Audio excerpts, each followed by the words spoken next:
தமிழ்நாட்டுக்கு ஒரு முக்கியமான வானிலை அப்டேட். அடுத்த 2 நாள் ரொம்பவே கவனமா இருக்கணும். ஏன்னா வானிலை ஆய்வு மையம் ஒரு அவசர கனமழை எச்சரிக்கை கொடுத்திருக்காங்க. வரப்போற நாட்கள்ல வானிலை எப்படி இருக்கும், யார் யாரெல்லாம் ஜாக்கிரதையா இருக்கணும்னு டீட்டெயிலா பார்க்கலாம் வாங்க. நம்ம எல்லாருக்குமே மனசுல ஓடுற ஒரே கேள்வி இதுதான். இந்த மழை நிக்குமா இல்ல இப்படியே தொடருமா? இன்னும் எத்தனை நாளைக்கு இந்த நிலைமை? வாங்க, இதுக்கெல்லாம் பதில் என்னன்னு பாப்போம். சரி, முதல்ல முக்கியமான விஷயத்துக்கு வருவோம். குறிப்பா ஜனவரி 26ஆம் தேதி தமிழ்நாட்டுல சில மாவட்டங்கள்ல கனமழை, ஏன் மிக கனமழை கூட பெய்யும்னு வார்னிங் கொடுத்திருக்காங்க. இது சும்மா சாதாரண மழை இல்ல, அதனால கொஞ்சம் எக்ஸ்ட்ரா கவனத்தோட இருக்கணும். இந்த நேரத்துல எதுக்கு இப்படி ஒரு மழைன்னு யோசிக்கிறீங்களா? இதுக்கு காரணம் வளிமண்டல கீழடுக்கு சுழற்சி. சிம்பிளா சொல்லணும்னா, குமரிக்கடல் கிட்ட இருந்து வடக்கு கேரளா வரைக்கும் காத்துல ஒரு சுழற்சி உருவாகியிருக்கு. இது என்ன பண்ணுதுன்னா, வங்கக்கடல்ல இருக்கிற ஈரப்பதத்தை எல்லாம் மொத்தமா உறிஞ்சு நம்மள ஊர் பக்கம் கொண்டு வந்து மழையா கொட்ட போகுது. அவ்வளவுதான் விஷயம். ஓகே, இந்த காத்து சுழற்சியால எந்தெந்த மாவட்டங்கள்ல பாதிப்பு ஜாஸ்தியா இருக்குன்னு பார்க்கலாம்.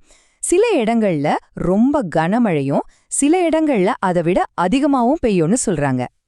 இப்போ நீங்க பாக்குறீங்களே, இந்த மாவட்டங்கள் தான் ஹை அலர்ட்ல இருக்கு. குறிப்பா நீலகிரி, கோவை, திருப்பூர், தேனி, திண்டுக்கல், தென்காசி, திருநெல்வேலி, கன்னியாகுமரி, அப்புறம் தூத்துக்குடி. அதாவது மேற்கு தொடர்ச்சி மலையை ஒட்டி இருக்கிற மாவட்டங்கள்ல இருந்து தெற்கு மாவட்டங்கள் வரைக்கும் ரொம்ப உஷாரா இருக்கணும். நீங்க இந்த மாவட்டத்துல இருந்தீங்கன்னா ப்ளீஸ் அடுத்த 2 நாளைக்கு தேவையில்லாத பயணங்களை தவிர்த்துடுங்க. அதுதான் சேஃப். சரி, மொத்த மாவட்டங்களோட நிலைமை இதுன்னா, நம்ம தலைநகர் சென்னையில என்ன நிலைமை? சென்னை மக்களுக்கு மழை இருக்கா இல்லையா? அதையும் பாத்திரலாம். சென்னைக்கு பெரிய அளவுல பாதிப்பு இல்லைன்னு தான் சொல்றாங்க. வானம் கொஞ்சம் மேகமூட்டமா இருக்கும். டெம்பரேச்சர் பாத்தீங்கன்னா மேக்ஸிமம் ஒரு 29 டிகிரி, மினிமம் 22 டிகிரி இருக்கும். சாயங்கால நேரத்துல சிட்டியோட சில இடங்கள்ல இடியோட லேசா தூறல் போடலாம். அவ்வளோதான், பெருசா பயப்பட தேவையில்ல. இப்போ நம்ம பார்க்க போறது ரொம்ப ரொம்ப முக்கியமான ஒரு விஷயம். ஒரு உயிர் சம்பந்தப்பட்ட எச்சரிக்கை. குறிப்பா நம்ம மீனவ சகோதரர்களுக்காக. தயவு செஞ்சு இத கொஞ்சம் கூட ஸ்கிப் பண்ணாம கவனமா கேளுங்க.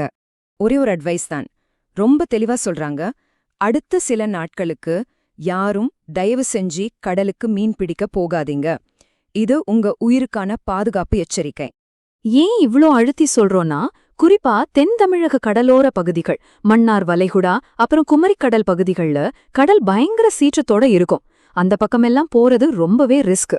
யோசிச்சு பாருங்க, கடலுக்குள்ள மணிக்கு 40-50 கிலோமீட்டர் வேகத்துல காத்தடிச்சா எப்படி இருக்கும்? அந்த காத்து விடாம வீசிட்டே இருக்கும்னு சொல்றாங்க. இந்த வேகத்துல போற படக கண்ட்ரோல் பண்றதுங்கிறது கிட்டத்தட்ட சாத்தியமே இல்லாத விஷயம்.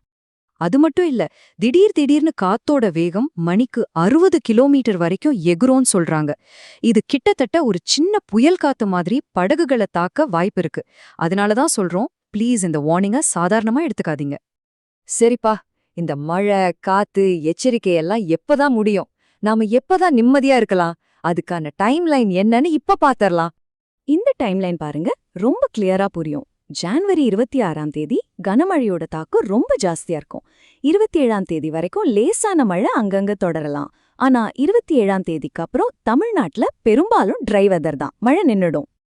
ஆனா ஒரு நிமிஷம், மழை நின்னிட்டாலும் ஒரு சின்ன சேஞ்ச் இருக்கு. 27ஆம் தேதிக்கு அப்புறமா அதிகாலை நேரங்கள்ல உள் மாவட்டங்கள்ல பயங்கரமான பனிமூட்டம் இருக்குன்னு சொல்றாங்க.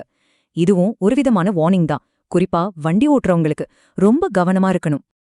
மொத்தத்துல என்னன்னா, அடுத்த 48 மணி நேரம் நாம ரொம்பவே உஷாரா இருக்கணும். அரசாங்கம் சொல்ற அறிவிப்புகளை அப்பப்போ செக் பண்ணிக்கோங்க. இந்த மழை எவ்வளவு பெரிய பாதிப்பை கொண்டு வருங்கிறத விட நாம எவ்வளவு முன்னெச்சரிக்கையா இருக்கோங்கிறது தான் ரொம்ப முக்கியம். நீங்களும் சேஃபா இருங்க, உங்க சுத்தி இருக்கிறவங்களையும் பத்திரமா பாத்துக்கோங்க.